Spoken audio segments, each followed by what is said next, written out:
Bismillahirrahmanirrahim. Alhamdulillahirabbil alamin. Allahumma shalli ala Muhammad wa ali Muhammad. Rabbi la takilna ila anfusina tarfata ainin abada wa aslih lana sya'nana kullah. Pemirsa Al-Qurba TV yang dirahmati oleh Allah, pada malam ini kita bertemu kembali dalam acara obrolan rasional santai bersama Al-Qurba TV. Malam ini Al-Qurba TV mendapatkan tamu yang luar biasa dari tempat yang cukup jauh, dari ibu kota, dari Jakarta. Saya sapa dulu tamu kita yang istimewa ini, Al-Habib Al-Ustadz Musa Kadzim Al-Habsyi. Ahlan wa sahlan Ustaz. Selamat datang di tempat kita biasa melakukan obras di Al-Qurba TV. Alhamdulillah. Terima kasih sudah diundang juga. Dan tamu yang lain tentu tidak asing bagi pemirsa Al-Qurba TV, karena beliau adalah owner dari Al-Qurba TV, Bapak Haji Yasir Arafat. Ahlan wa sahlan Haji. Khair Haji ya. Sibuk hari-hari ini? Alhamdulillah Ustaz. Masya Allah. Sedikit sibuk sedikit. Nah, tema yang akan kita angkat malam ini adalah sebuah tema yang mungkin menjadi pemikiran unek-unek, atau mungkin bisa menjadi keluhan seluruh umat manusia sepanjang sejarah, yaitu mengapa umat manusia ini, meskipun mereka terikat dalam kemanusiaan dan bahwa mereka adalah makhluk-makhluk ciptaan Allah, mengapa umat manusia tidak bisa hidup rukun, damai, bersatu, saling menghormati. Namun kita melihat umat manusia sepanjang sejarahnya dipenuhi dengan peperangan, pertumpahan darah, penjajahan, saling menindas, saling mengeksploitasi. Ada banyak manusia yang terbunuh tanpa dosa, peperangan di mana-mana, pertumpahan darah di mana-mana, korban berjatuhan. Ini yang akan menjadi tema kita. Mengapa itu terjadi? Padahal kalau kita kembali kepada sabda salah seorang Nabi Allah Subhanahu wa taala, Ar-Rasul Muhammad sallallahu alaihi wa alihi. Beliau berkata bahwa al-khalqu iyalullah wa ahabbul khalqi ilallah man nafa'a iyalullah. Makhluk, umat manusia atau seluruh makhluk adalah keluarga besar dari Sang Pencipta, yaitu Allah Subhanahu wa taala. Dan beliau menegaskan, dan sebaik-baik makhluk adalah yang memberikan manfaat kepada keluarga Allah Subhanahu wa taala. Manusia sebagai makhluk ciptaan Allah, seluruh umat manusia terikat dalam ikatan keluarga sebagai makhluk-makhluk ciptaan Allah Subhanahu wa taala. Di kesempatan lain, Ar-Rasul Muhammad sallallahu alaihi wa alihi berkata, khairun nas anfa'uhum linnas. Sebaik-baik manusia adalah yang paling bermanfaat bagi manusia lainnya. Dan sebuah ucapan yang juga cukup fenomenal dari salah satu lulusan terbaik Madrasah Ar-Rasul sallallahu alaihi wa alihi, dan dia menyandang predikat sebagai pintu kota ilmu Rasulullah sallallahu alaihi wa alihi, dan kita semua mengenalnya. Dia adalah Ali bin Abi Thalib alaihi salam, ketika beliau berkata, al-insan imma akhun laka fid din au nadhirun laka fil khalq. Manusia secara keseluruhan hanya ada dua jenis.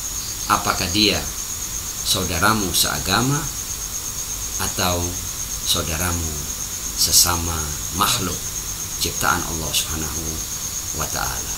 Nah, dari apa yang kita sampaikan sebagai mukaddimah, kita akan membuka sebuah pertanyaan kepada tamu kita, Ustadz Musa, bahwa Ustadz, mengapa umat manusia ini yang mempunyai banyak kesamaan. Pertama, kesamaan sebagai sesama spesies, bahwa masing-masing mereka adalah berpredikat sebagai manusia. Tapi mengapa spesies ini adalah spesies yang gemar bertarung, gemar berebut kekuasaan, gemar saling menumpahkan darah, gemar saling menjajah, saling menindas. Dan sejarah umat manusia, kalau kita baca sejarahnya, sejarah itu lembaran-lembarannya penuh dengan torehan darah yang terjadi di antara mereka. Dan tidak salah kalau kemudian ketika Allah Subhanahu wa taala itu menciptakan manusia, itu para malaikat ini, kalau orang-orang Islam pasti paham ayat ini, di mana malaikat itu sempat bertanya kepada Allah ketika hendak menciptakan manusia. Malaikat bertanya seperti ini, qalu ataj'alu fiha may yufsidu fiha wa yasfikud dima. Ya Allah, apakah engkau akan menciptakan sebuah makhluk di muka bumi yang akan melakukan kerusakan di dalamnya dan akan melakukan penumpahan darah? Tentu semua ini ada alasannya. Dan realitanya pun apa yang dikhawatirkan oleh para malaikat ini terjadi dan terus terjadi, bahkan di zaman umat manusia yang sudah beradab ini, bahkan ketika mereka sudah mencapai teknologi yang cukup maju seperti sekarang ini, tapi ternyata peperangan, pertumpahan darah itu tetap terjadi di antara mereka. Jadi saya minta pandangan Ustadz, kira-kira apa yang menjadi rahasia, mengapa kok seperti ini? Ya, terima kasih. Terima kasih Ustadz Abdillah dan juga Haji Yasir dan Al-Qurba yang sudah mengundang saya dalam acara Obras ini untuk pertama kalinya ya, dan insya Allah bukan yang terakhir. Insya Allah. Tentu untuk menjawab pertanyaan ini kan banyak faktor yang bisa kita ajukan, tapi mungkin dan setiap pemikiran yang ada di alam atau di sejarah manusia punya jawabannya sendiri-sendiri dengan penekanan yang berbeda-beda. Kita bisa ambil dua jalan menjawab atau dua cara menjawab persoalan ini, yaitu cara kaum materialis yang tidak percaya dengan adanya wahyu, dan atau minimal mereka tidak anggap itu penting ada wahyu atau tidak ada wahyu, dan cara agama, dan baik agama samawi maupun agama yang non samawi, agama budaya ya, yang mencoba menjawab dari sisi spiritual manusia. Mereka yang mencoba menjawab secara material mengatakan bahwa karena memang manusia ini dirundung oleh apa yang disebut sebagai kelangkaan, scarcity. Jadi manusia ini hidup di suatu tempat di mana alamnya itu miskin, manusianya rakus. Maka secara logis mereka akan saling menguasai, mendominasi untuk mendapatkan sumber-sumber daya yang lebih banyak. Ini adalah jawaban kaum materialis dalam berbagai alirannya. Kita tidak perlu masuk ke dalam macam-macam aliran jawaban itu. Kemudian ada jawaban agama yang mengatakan bahwa kerusakan manusia, kebiadaban manusia, kekejian manusia, kejahatan manusia dan lain sebagainya timbul akibat adanya krisis spiritual, kira-kira begitu, dan krisis moral. Jadi bukan dikembalikan kepada aspek material, tapi dikembalikan kepada aspek spiritual dan moral serta pemikiran manusia yang salah. Maka dengan kesalahan-kesalahan itu kemudian mereka melakukan penindasan, kerusakan dan lain sebagainya. Ini kurang lebihnya dua jawaban besarnya, dengan berbagai macam penjelasan detail terhadap persoalan ini. Karena misalnya kalau kita baca bukunya Yuval Harari yang lagi ngetren dan banyak sekarang direkomendasikan oleh elit di Indonesia ini, dia akan mencoba untuk mengatakan bahwa manusia ini dasarnya adalah makhluk yang penuh dengan kekurangan, karena dia sendiri penuh dengan kekurangan dan alam sekitarnya penuh dengan kekurangan, tidak bisa memenuhi hasrat-hasrat dan kebutuhan-kebutuhannya. Maka dia ingin menguasai sebanyak mungkin sumber-sumber daya agar dia bisa memenuhi sebanyak mungkin keinginan-keinginan. Jadi sebenarnya dikembalikan kepada realitas material manusia. Agama kan tidak. Agama kan mengatakan tidak, manusia itu bisa kok lapar dan menahan laparnya, dahaga dan menahan dahaganya, asal dia punya motif-motif yang lebih tinggi dari sekedar makan dan minum. Bahkan dia itu bisa kok menahan derita asal dia punya motif cinta, motif mengasihi yang lain. Dia bisa kok menahan beban dan membuktikan. Dan aliran yang kedua ini juga membuktikan dengan berbagai fenomena. Karena kalau pembuktian filosofis kan panjang, ada fenomena ibu yang siap menderita untuk anaknya, orang tua yang siap menderita untuk anaknya. Mengapa mereka mau menderita untuk anaknya? Karena ada motif cinta. Jadi siap menahan kesenangan dirinya. Derita itu kan sebenarnya menahan kesenangan, tidak adanya kesenangan dirinya karena apa yang dia kerjakan, maka dia menderita. Manusia siap menderita untuk yang dia cintai. Berarti solusi bagi manusia ini adalah pembinaan ruhani, akhlak atau moralnya. Kurang lebih ini dua jawaban umum terhadap persoalan perang dan lain sebagainya, atau yang disebut wahyu tadi kan, malaikat kan bertanya-nya itu kan Ataj'alu fiha may yufsidu fiha wa yasfiku dima. Artinya kan malaikat ingin mengatakan dua perilaku dasar manusia ini ada pada manusia. Tapi Allah mengatakan ini a'lamu ma la ta'lamu. Ada sesuatu yang lain. Artinya bisa manusia itu tidak merusak dan tidak menumpahkan darah. Apa itu? Kalau dia merealisasikan itu. Asma, merealisasikan jati dirinya sebagai pengemban amanah dan lain sebagainya, kita panjang bisa. Saya kira itu mungkin. Ya, terima kasih. Jawaban antum cukup komprehensif walaupun singkat. Namun saya akan melanjutkan dengan pertanyaan lain supaya apa yang menjadi tema kita ini bisa menjadi sebuah wacana. Mungkin insya Allah baik bagi saya pribadi maupun insya Allah bagi para penggemar setia Al-Qurba TV. Apakah keadaan yang saling bermusuhan ini, yang penuh dengan darah ini, kalau saya boleh bicara agak ekstrim, karena bahasa malaikat juga ekstrim, mayufsidu fiha wa yasfikud dima. Jadi menitik beratkan pada poin penumpahan darah, dan memang apa yang dikeluhkan terjadi sampai sekarang. Bayang mulai awal. Iya, sejak mulai awal ya. Habil dan Qabil. Habil dan Qabil. Apakah situasi yang semacam ini akan terus berlangsung sampai waktu yang tidak ditentukan, atau situasi yang bersifat rimba ini di antara umat manusia itu akan berakhir? Dan kalau seandainya itu berakhir, kira-kira kapan dan apa yang bisa menjadi penyebab untuk berakhirnya situasi saling perang, saling bunuh, saling menghancurkan seperti sekarang ini?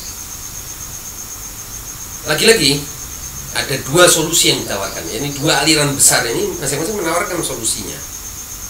Aliran materialis menawarkan solusi-solusi saintifik agar manusia hidup mengalami keseimbangan, supaya tidak gelisah, supaya mampu memiliki empati. Itu mereka punya solusi-solusi, bahkan sampai pada tingkat obat-obat tertentu diinjeksikan kepada manusia agar manusia itu lebih rileks, lebih santai.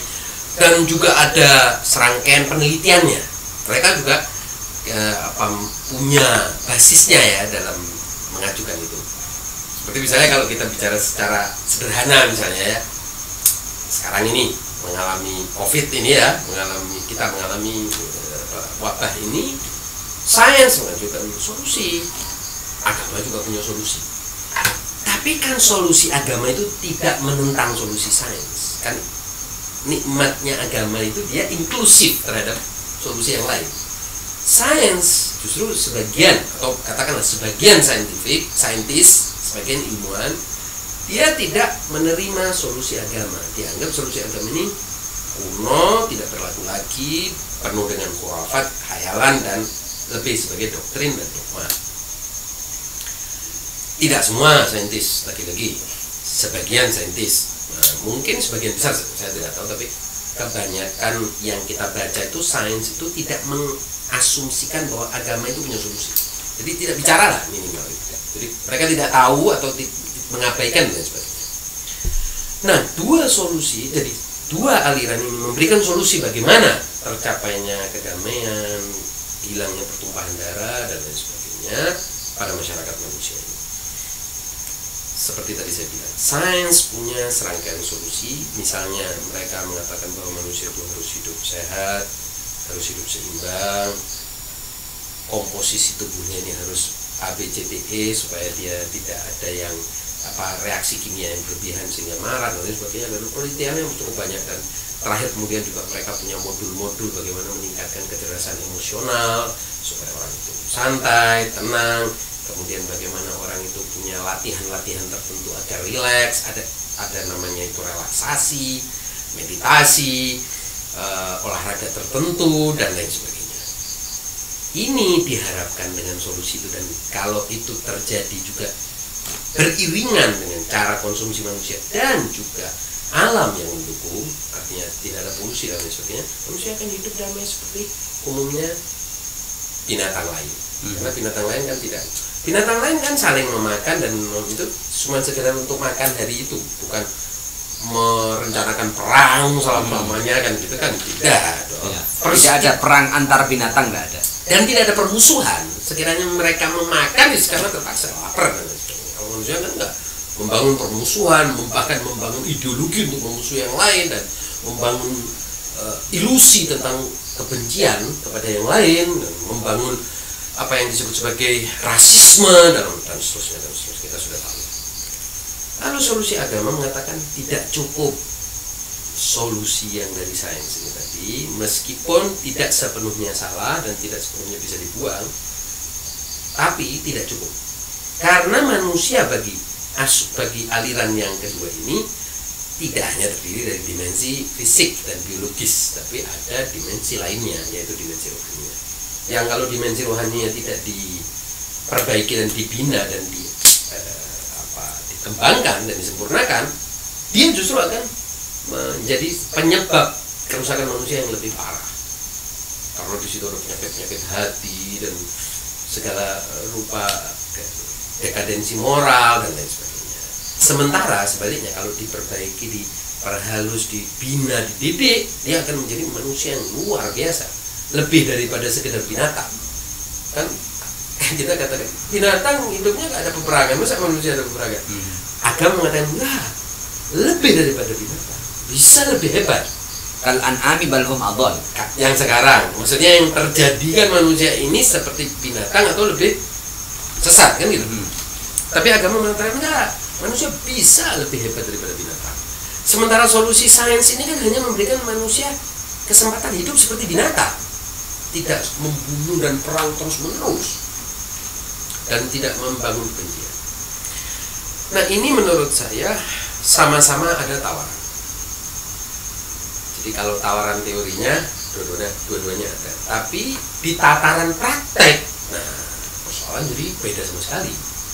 Karena yang ditawarkan oleh agama juga tidak sepenuhnya bisa dipraktekkan oleh manusia, dan mungkin tidak ada masyarakat, ya kita bicara dalam konteks masyarakat manusia yang sepenuhnya merealisasikan atau mengaplikasikan solusi-solusi agama. Juga sementara ini masyarakat manusia juga tidak bisa sepenuhnya mengaplikasikan solusi-solusi sains gitu. Jadi di tataran aplikasi gapnya ini jauh antara yang di teori sama aplikasi, sama kenyataan lapangan. Dua-duanya prakteknya yang mengalami persoalan, kebocoran, kegagalannya di situ. Iya, iya. Artinya solusi baik dari sains maupun agama, artinya sampai sekarang belum menunjukkan hasilnya. Belum menunjukkan hasilnya, betul. Nah, kalau saya boleh boleh lanjutkan ya. Nah, kenapa kok sampai sekarang belum ada hasilnya? Apa yang salah ini? Nah, artinya kan apakah memang, artinya kan ini sudah kita buka ya, ada solusi yang sifatnya itu saintifik, ada solusi yang sifatnya itu agamis.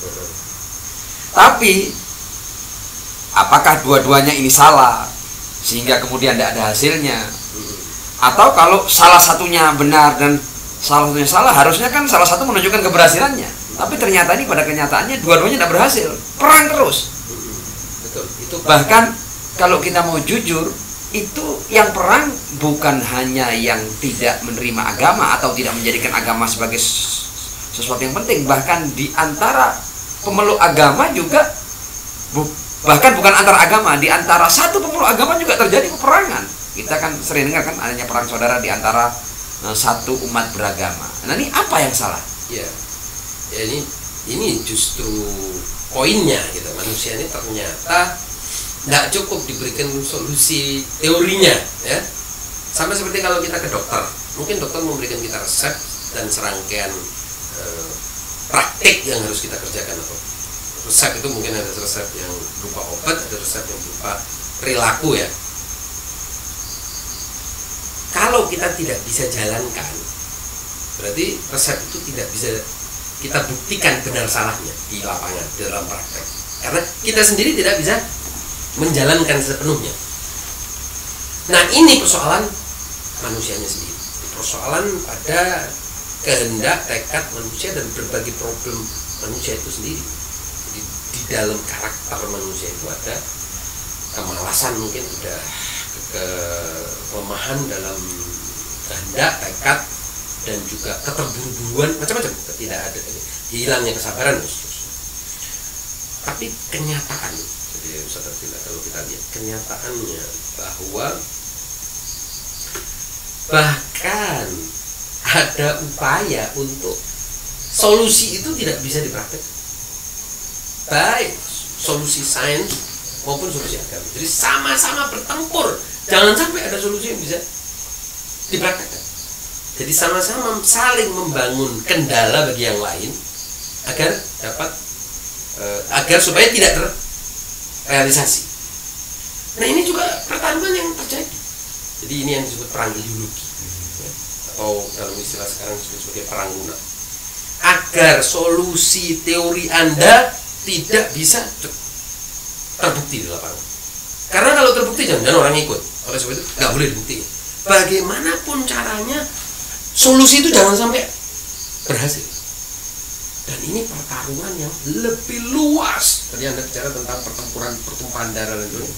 Itu masih perang fisik, perang keras, perang yang bersifat tampak di depan mata. Tapi ada perang lunak yang dilakukan secara lebih konstan dan tanpa batasan waktu. Jadi kalau perang itu kan ada perang yang sehari, 2 hari, 3 hari, 4 hari, 5 hari, seminggu di satu lokasi tertentu. Itu namanya hard war, ya, atau yang disebut sebagai perang keras. Tapi perang lunak itu terjadi 24 jam dan di semua tempat, yaitu agar solusi yang bagus gak bisa dipraktekkan. Dan itu berlangsung. Bahkan kalau kita mau ambil contoh, ya, kita ambil ilustrasi, Pak Ustaz. Ilustrasinya begini. Undang-undang suatu negara kan bagus semua. Pencegahan korupsi, oh keren. Penyejahteraan rakyat, waduh, undang-undangnya keren, ya. Kemudian ada kesehatan masyarakat, wah keren, luar biasa. Kemudian pemerataan kesejahteraan, ya, ekonomi, pengentasan kemiskinan, keren. Pendidikan untuk semua, semuanya bagus. Undang-undangnya, pencegahan konflik, ada semua undang-undang itu. Coba kita baca, luar biasa. Tapi mengapa itu semua tidak bisa dipraktekkan? Ada kekuatan yang menahan agar undang-undang itu tidak bisa dipraktekkan. Karena mereka punya kepentingan agar tidak terrealisasi.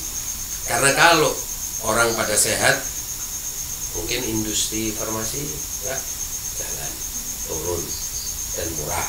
Orang sehat kok, nggak butuh obat. Kalau orang cerdas, mungkin sebagian politisi ini akan gugur, nggak punya tawaran yang rasional, tidak punya tawaran yang masuk akal, program yang jelas, gugur. Jadi mereka harus bodohkan masyarakat. Ternyata ada itu gerakan yang menghambat agar solusi itu tidak sampai turun. Dan gerakan ini menggunakan perang lunak. Itu yang terjadi kalau menurut saya.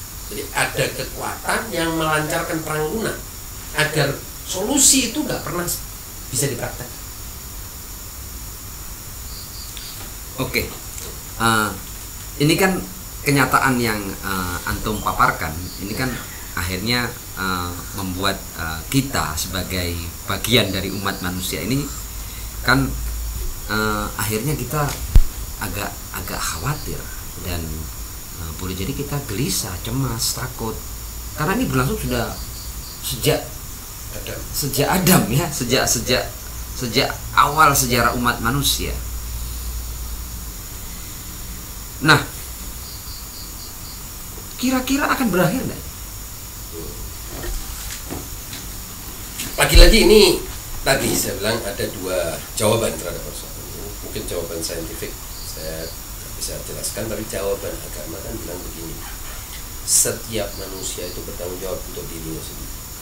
Karena kalau dia bertanggung jawab untuk menyelesaikan itu tadi, mengakhiri, oke, mulai dari hari ini saya tidak mau ABCDE, maka gerakan individu ini akan menjadi gerakan sosial ketika semua individu mendeklarasikan hal yang sama. Karena sebenarnya masyarakat itu kan terdiri dari individu. Hanya karena tidak banyak orang yang bersama kita, jangan mengakhiri deklarasi untuk memulainya per individu. Itu solusi agama. Makanya agama bilang ku anfusakum. Kok egois ya, ku anfusakum. Jagalah dirimu. Memang kalau urusan pembinaan diri, perbaikan diri, ternyata Al-Quran itu menggunakan istilah ku anfusakum.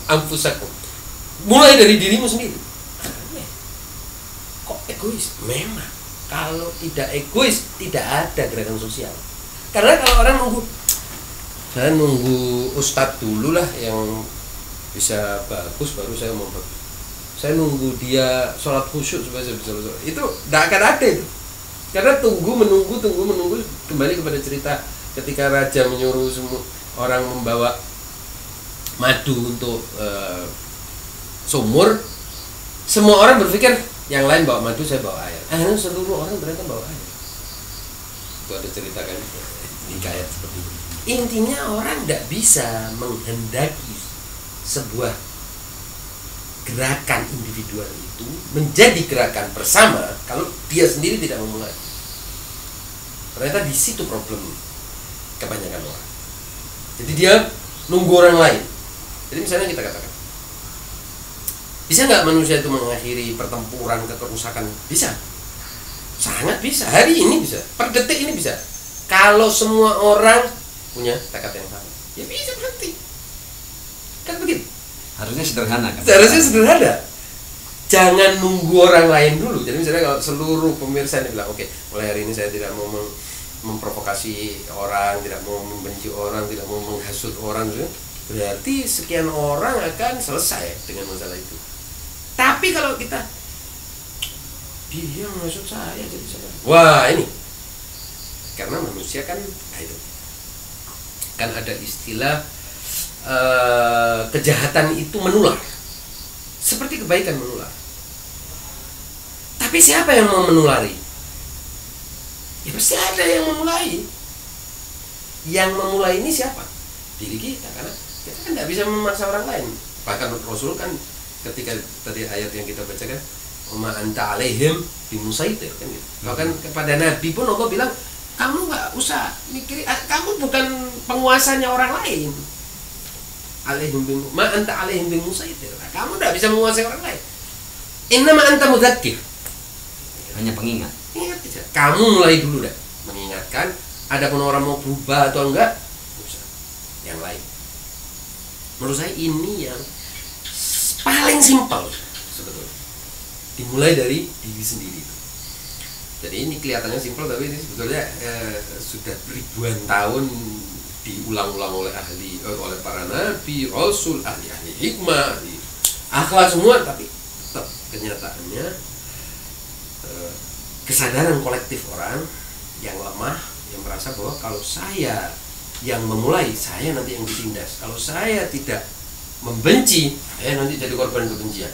Kalau saya tidak memusuhi, saya jadi korban permusuhan.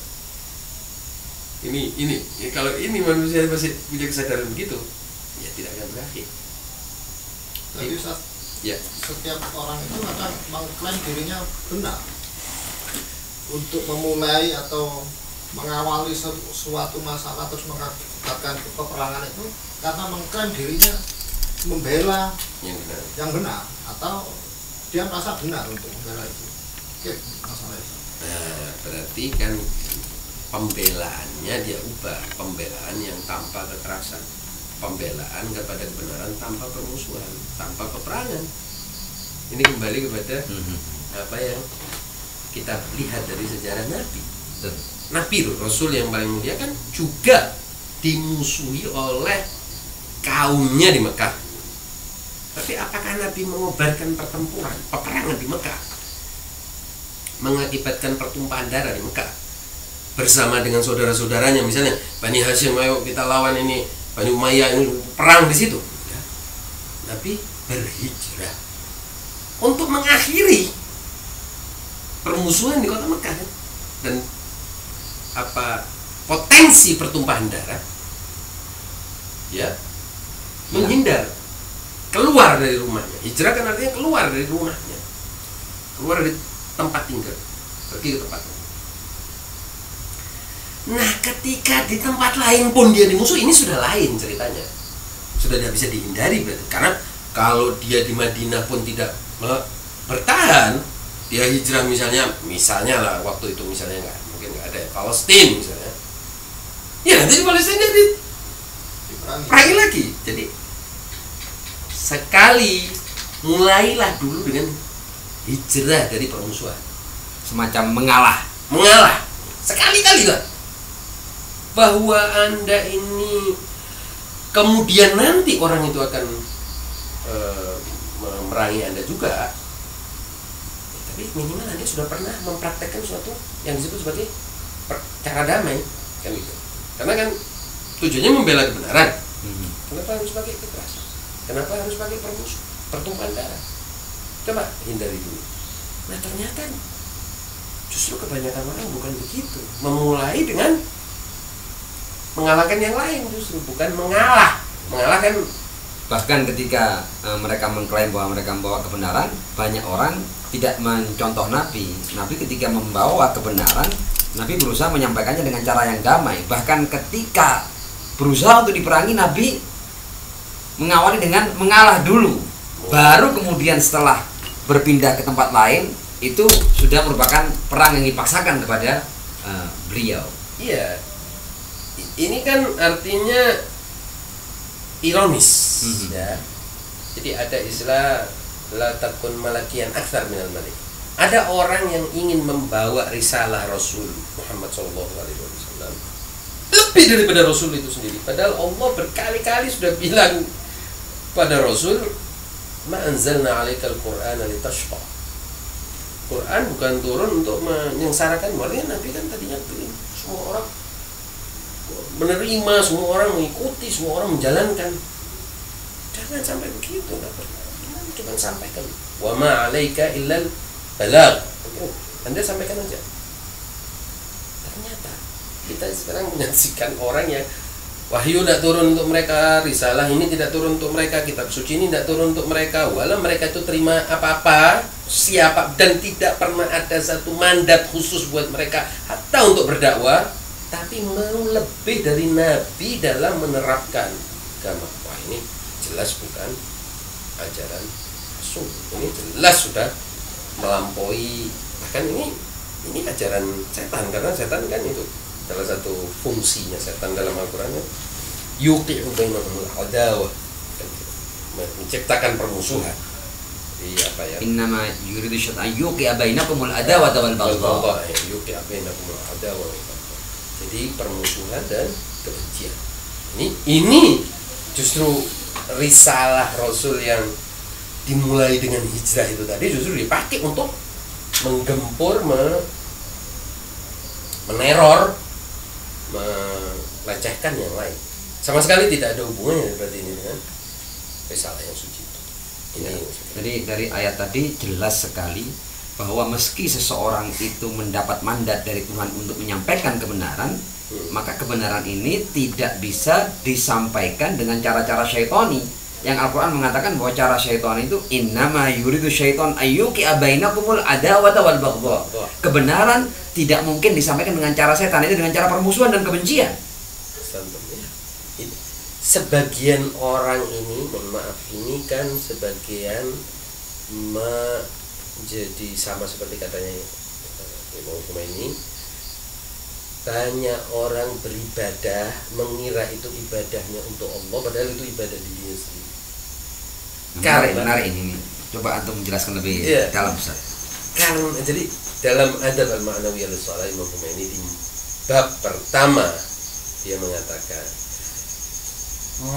atau adab paling penting, paling utama dalam ibadah, adab batin ibadah, yaitu meninggalkan anania, meninggalkan keakuan, hijrah dari aku.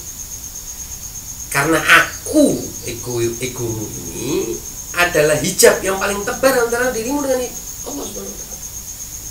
Kalau kamu tidak bisa meninggalkan akumu, mau beribadah seperti apapun, kamu sebenarnya sedang menyembah akumu. Kamu sholat dalam rangka apa? Supaya akumu terhormat, supaya akumu dapat kemuliaan, supaya akumu dapat kesejahteraan. Berarti kamu ini sedang berkhidmat kepada akumu dong, bukan kepada Allah. Iya, ini nyembah dirinya. Kalau belum hijrah dari akunya. Kalau sudah hijrah dari akunya menuju Allah, baru kamu bisa menyembah Allah. Wa illa kamu menyembah dirimu. Apapun ibadahnya loh ya. Ini sholat sebagai contoh yang ini. Tapi apapun ibadah, tidak bisa orang beribadah di dalam penjaranya itu. Karena nanti kalau dia beribadah di dalam penjara akunya, yang dia sembah adalah aku.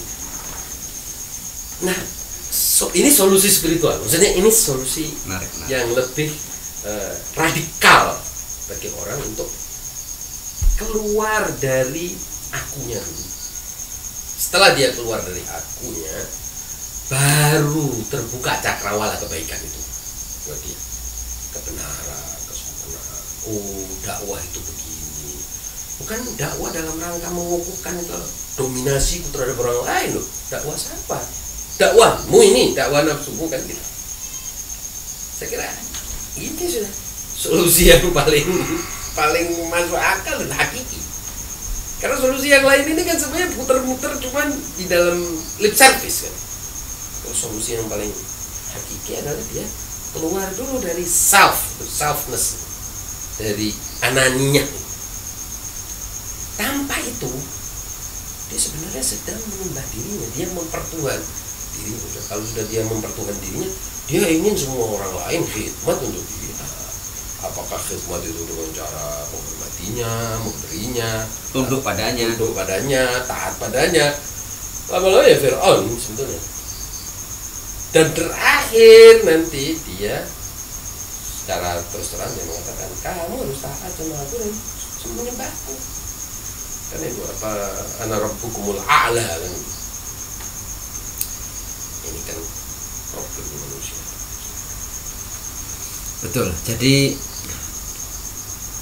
dari apa yang menjadi pertanyaan besar kita dalam tema kita pada malam hari ini, ternyata kita sudah mendapatkan jawaban yang sebenarnya sangat-sangat sederhana, yaitu mulailah dari dirimu. Dan saya teringat Ustadz, ada sebuah nilai etika yang menurut saya ini lintas ideologi, lintas agama, bahkan lintas budaya. Dan nilai etika ini saya kira tidak ada orang waras yang akan menolaknya, yaitu bahwa perlakukan orang lain sebagaimana kamu orang lain memperlakukan dirimu, dan jangan perlakukan orang lain sebagaimana kamu tidak ingin orang lain memperlakukan dirimu dengan cara seperti itu. Nah, ada yang mau antum tambahkan tentang nilai etika besar ini? Itu sebenarnya etika Al-Quran, itu etika Islam ya. Makanya kan Allah sendiri inginnya begitu kepada manusia, ahsin kama ahsanallahu ilaik. Oke deh, kan selama ini siapa sih yang ngasih makan kamu? Allah. Ya sudah, berbuat baiklah kepada Allah seperti Allah berbuat baik kepada dia. Jadi ada Allah itu levelnya itu udah, katakanlah anda ini sama-sama sama ente, padahal pencipta. Padahal tidak bisa dibandingkan. Tidak bisa dibandingkan. Tapi Allah menurunkan dirinya seakan-akan sejajar dengan makhluk. Itu karena itu tadi, egonya manusia ini perlu ini dulu. Allah Subhanahu wa taala paling tahu manusia kan. Nah, jadi Allah ingin mengatakan, ya oke deh, kamu sekarang sudah mendapatkan ihsan selama ini, kebaikan dan lain sebagainya, dari siapa? Dari Allah. Oke. Berbuat baik, ahsin kama ahsanallahu ilaik. Tapi Allah tidak bilang ahsin ilallah. Enggak. Berbuat baik kepada siapa saja itu adalah berbuat baik. Itu kembali kepada an-nasu iyalullah. Ya, al-khalqu iyalullah. Al-khalqu iyalullah. Artinya Allah kan ini nakirah, ahsin. Ya. Tidak ada mudhaf ilaihnya di sini. Tidak ada kepada siapanya. Tapi kama ahsanallah. Jadi di sini ada itu tadi apa? Golden rule tadi apa? Muamalah kepada orang, Ya, perlakukan orang lain sebagaimana engkau ingin diperlakukan. Ini satu ayat yang juga menarik itu di dalam surat Al-Duha. Ini kebetulan saya dapat dari Syekh Dr. Haidar Abdullah. Dia bilang ini Wadduha ini mengajarkan kepada kita tentang bagaimana bagaimana Allah menerapkan itu tadi prinsip perlakukan orang lain seperti kamu ingin diperlakukan, yaitu ketika Allah bilang wadduha wal laili idza saja ma wadda'aka rabbuka wa ma qala wal akhiratu khairun wal akhiratu khairul laka minal ula wala sawfa yu'tika rabbuka fatarda. Mulai dari sini, alam yajidka yatiman fa'awa. Apa kemudian? Fa'ammal yatima fala taqhar. Alam yajidka yatiman fa'awa, bukankah engkau yatim dan Allah telah menaungimu, mengayomimu? Maka itu fa'ammal yatima fala taqhar. Kemudian yang kedua, wa wajadaka dhalam fahada. Maka apa? Wa ammas sa'ila fala tanhar. Kalau ada orang minta-minta, ada orang kan sa'il ini bisa siapa saja. Bol di sana, sa'il di sini. Fala tanhar. Kemudian wa wajadaka 'ailan fa'aghna. Apa di sini apa namanya? Wa wajadaka dhalam fahada wa wajadaka 'ailan fa'aghna fa amma lidu. Wa amma sa'ila fa'aghna wa amma bi ni'mati rabbika fahaddith. Jadi kalau kamu dulu miskin, ya, kemudian Allah yang mengayakan, sekarang kalau sudah datang nikmat, hadith. Dan ini banyak tafsir, tapi intinya kalau ente nikmat jangan sembunyikan. Ada kenikmatan, ya sembunyi-sembunyilah. Kalau bisa jangan ada orang tahu. Nah, tunjukkan berbagi kepada orang. Jadi ini timbal baliknya. Saya kira itu tadi betul Ustaz Fadila, bahwa ini prinsip moral semua ideologi, semua pandangan dunia, agama sama. Tapi yang minimal ini saja, yang sudah universal ini saja, rasanya dalam praktek juga. Padahal ini bahkan tidak ada orang yang menolaknya ya. Tidak ada orang menolak. Ini tidak perlu dibuktikan bahwa ini benar ya. Ini sudah diterima. Jadi yang artinya, jadi kadang-kadang agak jauh juga ya kalau orang mau menawarkan katakanlah kebenaran ini atau kebenaran itu. Sebab manusia ini pada kenyataannya bahkan kebenaran yang sudah dia yakini benar, ternyata dia juga tidak jujur dalam mengamalkannya. Itu poinnya. Ternyata manusia itu persoalannya paling besar dengan dirinya sendiri. Yaitu dia sudah tahu kebenaran ini, ternyata dia sendiri tidak sepenuhnya dengan kebenaran. Dia setia dengan kebenaran yang dia sudah yakini sepenuhnya sebagai kebenaran. Jadi persoalan manusia itu tadi dengan dirinya yang paling besar.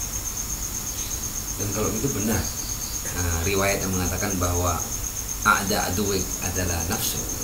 Sebenarnya musuh kita terbesar adalah diri kita sendiri. Exactly di sini. Oleh sebab itu, kalau mau tidak ada pertumpahan darah, kalau mau tidak ada kerusakan di muka bumi, mulai dengan berdamai dengan diri. Nah, jadi jihadun nafs itu dimulai. Jangan sampai kita memulai dengan orang lain. Jadi jihadnya melawan orang lain. Loh, itu sudah akan selesai, Pak. Jangan khawatir. Apalagi ditambah kesalahan berpikir bahwa enggak, kita ini liyudhhirahu 'ala dini kulli, kita akan menang, nanti agama-agama lain akan takwa. Itu sudah khayalan, sudah tidak akan ada ujungnya, dan sudah terbukti yang seperti itu enggak ada akhirnya. Jadi sebenarnya sederhana Ustaz ya solusinya. Ini kita punya pertanyaan besar, punya umat manusia punya masalah besar yang berlangsung dari awal sampai sekarang, tapi ternyata kuncinya di manusia. Artinya kalau masing-masing manusia jujur dengan kebaikan yang dia pahami, selesai permasalahan. Jadi ini bukan salah Tuhan ya, salah manusia sendiri ya. Iya. Oke Ustaz. Betul. Sebelum saya tutup Ustaz. Sebentar Ustaz, mungkin ada. Ya, silakan, Ini silakan. keluar dari konsep tadi tentang keadilan. Jadi orang ini kan mendambakan kedamaian. Ya. Keadilan ilahi itu dalam persepsi awam itu di akhirat nanti akan adanya keadilan ilahi. Cuman apakah keadilan ilahi itu akan berlangsung di dunia ketika orang-orang yang tertindas juga akan merasakan keadilan itu? Sebenarnya kalau keadilan ilahi takwini yang disebut sebagai keadilan ilahi wujudi itu sudah terjadi. Keadilan ilahi itu sudah berlangsung, karena keadilan ilahi takwini wujudi ini saya gunakan istilah karena supaya tidak panjang menjelaskan poin-poinnya. Itu kan terjadi melalui hukum sebab akibat. Kalau manusia itu merusak alam, ya alam nanti ada COVID, nanti keluar selain COVID nanti saudara COVID, saudaranya COVID lagi, sepupunya datang semua. Kalau alam ini diperlakukan dengan keji, kejam, dan zalim. Kalau manusia ini baik, ramah terhadap alam, juga dia berdamai, dia sesama manusia mereka akan berdamai. Hukum sebab akibat akan menunjukkan, oh ternyata nanti polusi yang luar biasa nggak ada, udara jadi segar, tumbuhan jadi tumbuh tanpa ada pupuk lagi, makanan jadi berlimpah, ikan-ikan yang ini kan menurut penelitian sekarang 60% dari ikan di dunia ini kan hilang. Tapi dalam sekejap ikan-ikan itu tumbuh lagi hanya karena beberapa saat ada wabah, orang tidak melaut, tidak ada kapal mondar-mandir, dalam beberapa bulan recovery atas kerusakan yang terjadi selama 20 tahun. Saking luar biasanya Allah. Artinya di balik musibah ada berkah yang luar biasa. Dan yang takjub tuh pemulihannya tuh begitu cepat dengan kerusakan yang terjadi selama 20 tahun. Dan itu keadilan Allah secara wujud. Tapi keadilan ilahi yang tasyri'i, loh, ini yang kita bahas. Tasyri'i artinya apa? Di situ ada suluki, tasyri'i suluki istilahnya. Kalau tasyri'i suluki, masing-masing orang harus berjuang, itu anfusakum wa ahlikum nar. Masing-masing orang. Jadi ketika urusannya, jadi kalau dalam istilahnya ahli makrifat itu ada siratal mustaqim, itu ada dua. Siratal mustaqim wujudi, yaitu Allah Subhanahu wa taala dekat dengan segala makhluk, semua makhluk. Allah dekat dengan semua makhluk. Tapi apakah makhluk itu dekat dengan Allah? Oh, enggak semua. Buktinya ala inna awliya Allah la khawfun sebagian. Tapi dari sisi Allah, lam yalid wa lam yulad, Allah dekat dengan semua. Cuman apakah kamu dekat dengan Allah? Supaya kamu dekat dengan Allah, tidak cukup Allah dekat dengan kamu harus melakukan serangkaian kelayakan ibadah sampai Allah hadir di dalam hatimu. Padahal Allah tidak pernah tidak hadir di dalam. Ya Allah secara wujud tidak pernah tidak hadir. Tapi kamu tidak merasakan. Hanya dengan suluk tertentu kamu bisa merasakan. Jadi keadilan ilahi sudah terjadi secara wujudi dan takwini. Tapi manusia tidak merasakan. Agar dia merasakan keadilan ilahi secara tasyri'i dan secara suluki, dia yang harus mempraktekkan itu. Dia harus adil, dia harus tidak berbuat zalim, dia harus menghindari serangkaian kekejian karena melakukan ihsan dan akhlak dan lain sebagainya. Baru dia akan masuk, oh iya keadilan ilahi terjadi. Gitu. Tapi orang-orang yang tertindas kan selalu mengeluh. Ya sama, buat mereka juga sama. Jadi gini, orang tertindas kan kadang juga penindas kan, nah, semuanya. Artinya mereka kan tidak lantas tiba-tiba jadi bisa merasakan keadilan ilahi kalau tidak ada upaya. Karena kan ada, ini panjang ceritanya, tapi misalnya Al-Quran punya pemahaman seperti ini. Wala yahiqul makru sayyi'u illa bi ahli. Perbuatan buruk, ya, rencana makar itu tidak akan berdampak kecuali kepada pelaku, pembuat makar. Aneh kan? Oh enggak, ini makar anak korbannya saya, korbannya keluarga saya, korban. Buktinya Allah bilang enggak. Wala yahiqul makru sayyi'u illa bi ahli. Kecuali pembuat makarnya ya kan sengsara. Terbukti semua orang merasakan kesengsaraan. Iya, yang merasakan kesengsaraan itu karena dia tidak sepenuhnya mengikuti hukum keadilan ilahi secara tasyri'i. Dengan demikian, kalau kita mau contoh, apakah nabi-nabi yang dibunuh, manusia-manusia suci, para imam, wali Allah yang tindas, merasakan tetap tindasan? Oh, udah.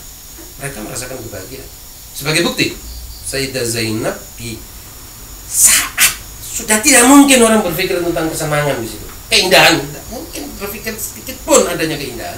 Dia bilang marah itu illa jamila. Gimana bisa begitu? Kok bisa dia bilang aku tidak melihat kecuali indah? Sudah nyampe kan? Lah itu dia sudah tidak merasakan. Orang tidak mungkin kok melakukan penindasan buat aku. Karena sudah secara suluk sudah sampai kepada rasa keadilan. Gitu. Ya, oke. Saya kira pertanyaan yang terakhir tadi ya. Ini saya tidak akan bertanya lagi meskipun pertanyaan masih segudang Ustaz. Tapi kalau pertanyaan tidak kita hentikan, akhirnya obras kita yang biasa 1 jam bisa 3 jam. Tapi saya tetap akan melakukan. Saya tetap akan melakukan semacam closing ya. Sebelumnya saya ucapkan terima kasih kepada Ustaz Musa Kadzim Al-Habsyi yang telah memberikan banyak pencerahan pada kita di malam hari ini. Terima kasih juga kepada Bapak Haji Yasir Arafat yang memperkaya obras kita dengan pertanyaan-pertanyaannya. Namun closing saya ini adalah untuk mengkerucutkan kembali jawaban dari pertanyaan besar. Pertanyaan besar, kenapa terjadi pertumpahan darah, kenapa umat manusia tidak bisa hidup damai dan peperangan di antara mereka berlangsung sampai saat ini. Ternyata jawabannya adalah pada ulah manusia itu sendiri. Nah, beberapa riwayat yang saya baca di awal ternyata itu sudah mengandung solusi. Dan ini saya dapatkan dari apa yang telah dijelaskan oleh Ustadz Musa tadi, bahwa kita lihat ya, Ar-Rasul Shallallahu Alaihi Wasallam ketika berkata al-khalqu iyalullah, umat manusia sebagai makhluk hidup adalah keluarga besar Allah Subhanahu Wa Taala. Solusinya di sini, wa ahabbul khalqi ilallah man nafa'a iyalullah. Jadi memang ketika masing-masing keluarga ini menganggap yang lain sebagai keluarganya, maka layaknya keluarga akan memberikan manfaat kepada keluarganya. Nah, kalau masing-masing umat manusia ini berusaha memberikan manfaat kepada yang lain, terciptalah kedamaian. Dan itu akan terjadi ketika Seperti yang Ustaz jelaskan, harus orang keluar dari akunya. Kalau orang hanya ingin memberikan manfaat pada dirinya, maka tidak akan pernah tercipta kedamaian. Karena aku ini akan melahirkan ego, keangkuhan, menang sendiri, dan ketika semua masing-masing begitu, maka terjadilah peperangan dan pertempuran. Dan selanjutnya Ar-Rasul mengatakan bahwa sebaik-baik manusia harus yang bisa keluar dari dirinya. Anfa'uhum linnas. Jadi seandainya masing-masing manusia itu berusaha untuk memberikan manfaat kepada yang lain, damai kehidupan ini. Harus keluar dari aku. Al-Imam Ali bin Abi Thalib alaihissalam mengatakan bahwa al-insanu imma akhun laka fid din au nadhirun laka fil khalq. Manusia adalah saudara kita, baik dia seagama, dan kalau engkau tidak menemukan dia sebagai saudara seagamamu, engkau tetap menemukan dia sebagai saudara sesama makhluk ciptaan Allah. Jadi tidak ada alasan kita untuk tidak memberikan manfaat kepada sesama manusia, mau sama agamanya atau tidak sama agamanya. Mudah-mudahan obras kita pada malam hari ini bisa memberikan pencerahan bagi kita semua, dan kita berharap insya Allah umat manusia akan melihat menyongsong kehidupan yang penuh dengan kedamaian, penuh dengan keindahan dan kesejahteraan, di mana semua akan tersenyum melihat kehidupan di dunia. Dan kita berharap mudah-mudahan dunia akan menjadi surga sebelum surga yang sejati nanti yang dijanjikan oleh Allah Subhanahu wa taala. Mudah-mudahan bermanfaat. Walafu minkum. Wassalamualaikum warahmatullahi wabarakatuh. Waalaikumsalam warahmatullahi wabarakatuh.